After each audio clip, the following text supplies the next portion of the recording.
আসসালামু আলাইকুম। আমরা দ্বিতীয় সেকশনে চলে এসেছি। দ্বিতীয় সেকশনে যে প্রথম যে অপশনটা আছে সেটার নাম হচ্ছে হোমওয়ার্ক।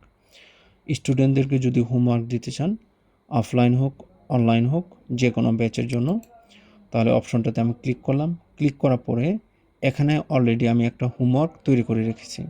সেটা অ্যাক্টিভ আছে এবং যদি ড্রাফটে রাখেন ড্রাফটে রাখতে পারবেন, ক্লোজ করলে ক্লোজ করতে পারবেন। তো সেখানে আমি আরেকটা হোমওয়ার্ক আপনাকে তৈরি করে দেখাচ্ছি। সেটা হচ্ছে ব্যাচ আন্ডারে তৈরি করব। তো সাধারণত এখানে ব্যাচ সিলেক্ট করবেন। আমি এখানে মর্নিং ব্যাচ অথবা না ইভিনিং তৈরি করলাম। মনে করেন ম্যাথ, এখানে একটা টাইটেল লিখবেন,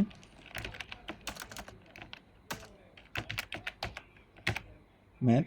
এখানে হোমওয়ার্কের বিস্তারিত লিখবেন।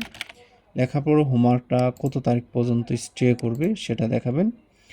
মার্ক 100 এবং অ্যাক্টিভ, ড্রাফট অথবা ক্লোজ, এই তিনটার মধ্যে যেটা দেবেন সেটাতেই আপনি রাখতে পারবেন। আচ্ছা, তারপর এখানে গুগল ড্রাইভ লিঙ্ক যদি দিতে চান তাহলে দিতে পারবেন। আর এখানে একটা চেকবক্স আছে, যদি আপনি চেকবক্স ক্লিক করেন তাহলে এই ব্যাচের আন্ডারে যতগুলো স্টুডেন্ট আছে মেসেজ চলে যাবে। আর যদি আনচেক থাকে তাহলে মেসেজ যাবে না। তাহলে আমি এটা সেভ করি। সেভ করার পর এই যে আমি এখানে ম্যাথ নামে একটা হোমওয়ার্ক তৈরি করলাম। এখন তারা যে হোমওয়ার্কগুলো সঠিকভাবে শিক্ষক কাছে জমা দেয় কিনা সেটাও আপনি একটা মূল্যায়ন করতে পারবেন। সেটা অফলাইন এবং অনলাইন দুভাবেই। যেমন তারা যথাযথভাবে হোমওয়ার্ক দিয়েছে এবং যারা দেয়নি তারা কিভাবে হোমওয়ার্কগুলো করেছে সেটা মূল্যায়ন করবেন কেমনে দেখেন। এই যে এখানে গ্রেড লেখা আছে, আপনি যদি এখানে ক্লিক করেন তো এই ব্যাচের কোনো স্টুডেন্ট নাই। এই যে কি দিছি আমরা এখানে, সাধারণত ইভিনিং ব্যাচের কোনো স্টুডেন্ট নেই। আমি সাধারণত যদি এই যে মর্নিং ব্যাচে এখানে যদি ক্লিক করি, এই যে দেখেন গ্রেড, এখানে যদি ক্লিক করি দেখেন সমস্ত স্টুডেন্ট আপনার এখানে দেখাচ্ছে। যদি তারা অনলাইন ব্যাচ হয় অনলাইনে এখানে কাজ দিবে, এই যে এখানে কাজ চলে আসবে যদি অনলাইনে কাজ দিয়ে থাকে। আর যদি অফলাইন হয় তাহলে কাজ দেবে। এই যে আমরা গ্রেডের এখানে মার্ক দেন।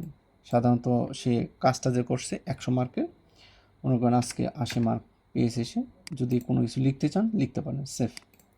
তার মানে তার হোমওয়ার্কের মধ্যে তার হোমওয়ার্কটা ছিল 100 মার্কে, তাকে আপনি হয়তো 80 মার্ক দিয়ে দিয়েছেন। এইভাবে আপনি হোমওয়ার্কগুলো মূল্যায়ন করতে পারবেন। দেখে প্রত্যেকটা কাজ আপনি মূল্যায়ন করবেন স্টুডেন্টদের, এবং এর যে গ্রেডিং যে অ্যানালাইসিস যে রিপোর্ট সেটা স্টুডেন্ট ড্যাশবোর্ডে দেখা যাবে। এখানে আপনি পেন্ডিং, লেট এটাও দিতে পারেন। হ্যাঁ, এখানে দিয়ে আপনি সেভ করবেন, বাস। তাহলে স্টুডেন্টদেরকে হোমওয়ার্ক এইভাবে আপনি কী করতে পারেন, মূল্যায়ন করতে পারবেন। এডিটও করতে পারবেন এবং ডিলিটও করতে পারেন। এই হচ্ছে সাধারণত হোমওয়ার্ক দেওয়া এবং হোমওয়ার্কগুলো মূল্যায়ন করার সিস্টেম। সেটা অফলাইন হোক এবং অনলাইন হোক, দুভাবেই করা যাবে। ধন্যবাদ।